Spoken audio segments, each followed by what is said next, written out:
Do you want to achieve financial freedom? If you want to achieve financial freedom, you need to fully understand one concept: leverage. You might think leverage is just a term used for stock trading or financial markets, but there's a broader meaning to it. Leverage is a technique to prioritize your value and eliminating everything else. It's the attitude of living your life according to your goals and vision. To simply put, leverage means optimizing your life in a way that allows you to focus on what truly matters. All the wealthy people we know are masters of leverage. Elon Musk doesn't personally build electric cars himself, but he became the wealthiest person in the world because of Tesla's success. How is this possible? Because he focuses only on what creates the most value, meeting with other CEOs and leaders, and setting the directions for Tesla, while leveraging the rest of the work to his employees.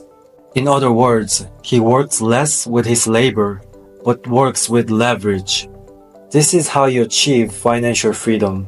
You need to understand that the success mantra of working harder and longer is an illusion. We mistakenly believe that to make money, we must work hard. Hard work can only take you so far. If you're only trading your time for money, the moment you stop working, the money stops as well. Do you want a life where you have no weekends and no time to spend with family while earning a high income? This is not the financial freedom, right?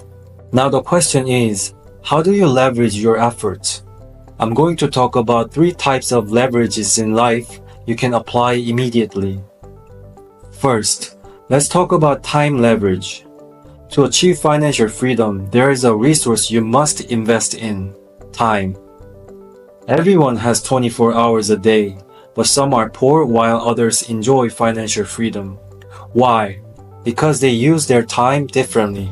In leverage, time is divided into 3 categories: wasted time, consumed time, and invested time. I'll explain what these categories mean and how you should spend your time. Wasted time refers to time spent meaninglessly. It includes time lost scrolling through Instagram and YouTube Shorts. It refers to time wasted searching Amazon for a discount of $1. Wasted time may generate money, but it doesn't create any value. As you may guess, this is the time you waste. Consumed time means working at a job for a fixed salary. Most people fall into this category. Consumed time means you exchange your time for money. Doing mechanical work without learning anything is an example of consumed time. The amount you earn per hour doesn't matter. If you're spending time only to earn your hourly wage, it's a consumed time. The third category is invested time. Invested time is when you earn revenue or create leverage without actively working. Most people do not focus on this type of time, even though it is the most important. This is because invested time often has little to do with immediate income. Reading a book or working out at a gym doesn't make money right away. It often costs money. However, if this leads to greater knowledge, makes you a healthier person, and improves your decision making, then it is invested time. To leverage time means to reduce wasted and consumed time while increasing invested time. Don't just do what your boss tells you to do. Focus on growing your own business and working on things that matter. How?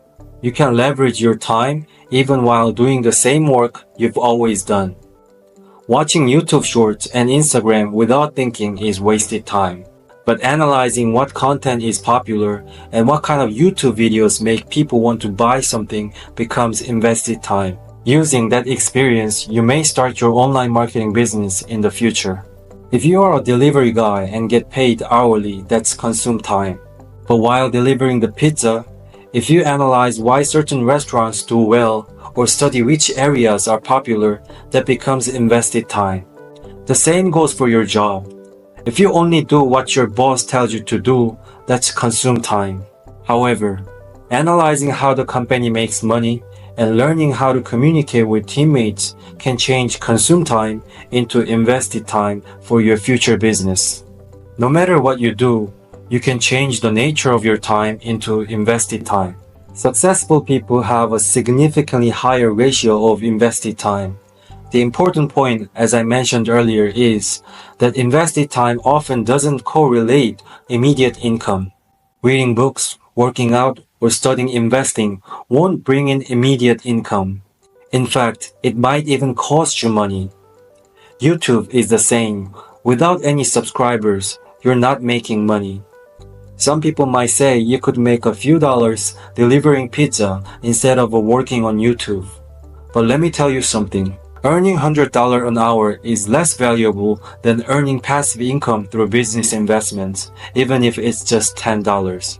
This is due to the differences in long-term returns. Money earned hourly has a long-term return of 0.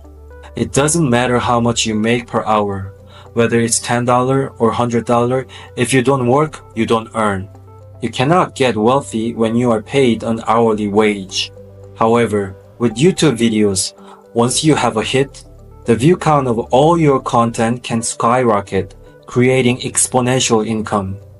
If you study your area diligently and invest in real estate at the right time, your returns can be unimaginably high. Earning even a little money with a high long-term return means investing your time in high-return activities. Leverage your time with a long-term perspective. Even if a task seems foolish and doesn't generate immediate income, increasing invested time can lead to greater rewards. This is how the successful people who have achieved financial freedom leverage their time. Second, work leverage. If you don't clearly prioritize your tasks, all your work will occupy the same time and space. However, not all tasks hold equal priority. Are you familiar with the Pareto Principle? It's so famous now that everyone knows it. But let me describe it again. 80% of our results come from 20% of our activities. Let's say you run a publishing company. 80% of your success comes from finding good authors and marketing their books. Checking for typos is time-consuming but doesn't significantly affect overall results. This means that for a publishing company, it's more economical to focus on meeting good authors and delegate other tasks such as proofreading to employees. Remember this. To leverage work means to focus only on the tasks that determine most of your results and to delegate unimportant tasks as much as possible. However, focusing on important tasks is harder than it sounds. The first reason is a lack of standards. It's difficult to judge which tasks to delegate and which tasks to keep for yourself. Even if you want to delegate, you might hesitate because it costs money. To resolve this dilemma, I'll provide you with one tip. There's a concept of income generating value. The calculation for income generating value is simple. Divide the money you earn in a week by the number of hours you work in the week. For example, if you earn $1,000 a week and work 50 hours, your hourly value is $20. Therefore, you should delegate all tasks that cost less than $20 per hour to others. If a task costs more than $20, you should do it yourself. For instance, if a cleaning service costs $15 per hour, it's better to pay for it. Of course, some necessary tasks may not generate immediate income. These tasks shouldn't be evaluated only based on income generating value. However, using money as a standard for delegation can help filter out unimportant tasks in some ways. The second reason people struggle to delegate is a lack of trust in others. They fear that other people won't perform as well as they do and feel anxious if they don't keep a close eye on everything. But remember, if you don't let go of most of your work, I guarantee you will not grow. You may think no one can do the job as well as you, but that's an illusion. You just need to find the right people and help them align with your vision, trusting them in the process. If you are not satisfied with the results, it's not because the employee is incompetent, but rather a communication issue. No one can think exactly like you. You need to clearly communicate your expectations and train them as you delegate your tasks. Many business owners mistakenly think that paying someone means they'll do their best at work naturally. The truth is that the mindset of an employee cannot match the mindset of an owner. So to delegate effectively, you need to continuously communicate, educate, and trust the person. Human leverage is not achieved overnight. There is a process required for others to comprehend your vision. Don't expect that because you pay someone, they will do it right. Third, knowledge leverage. There have been countless wise people who lived before us. All the problems you face now are not new. Someone else has already encountered the same issues. Life is a series of problems. If your goal is to achieve financial freedom, you will face even more struggles. Remember, if it's easy, anyone could do it. All the problems we encounter have been faced by those who achieved financial freedom before us. So instead of struggling to solve problems on your own, just find the answers. And here is where you can find the answers. The answers to 90% of the problems in the world can be found in books.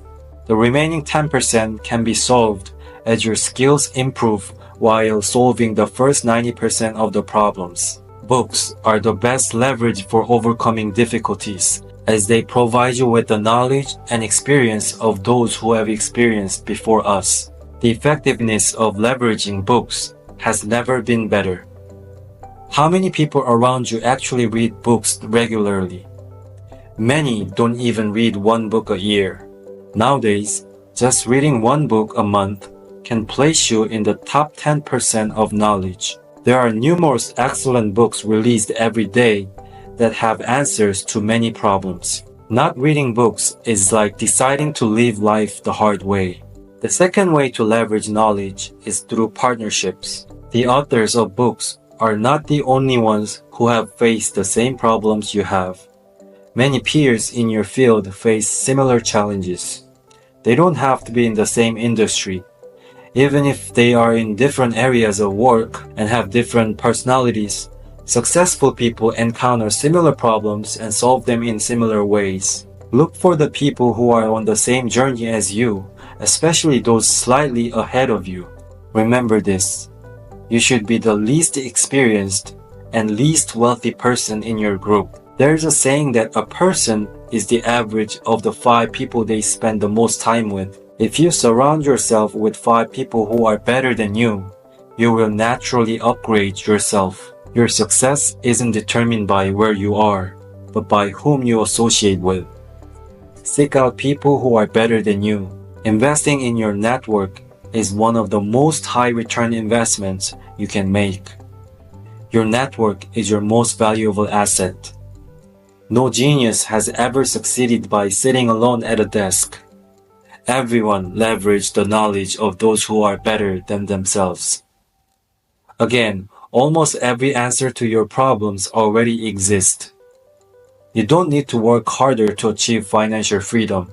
In the long run, working less and focusing on what matters is how you gain financial freedom. Start practicing leverage from today, because without it, no one can achieve financial freedom. Thank you for watching. Like and subscribe for more contents like this.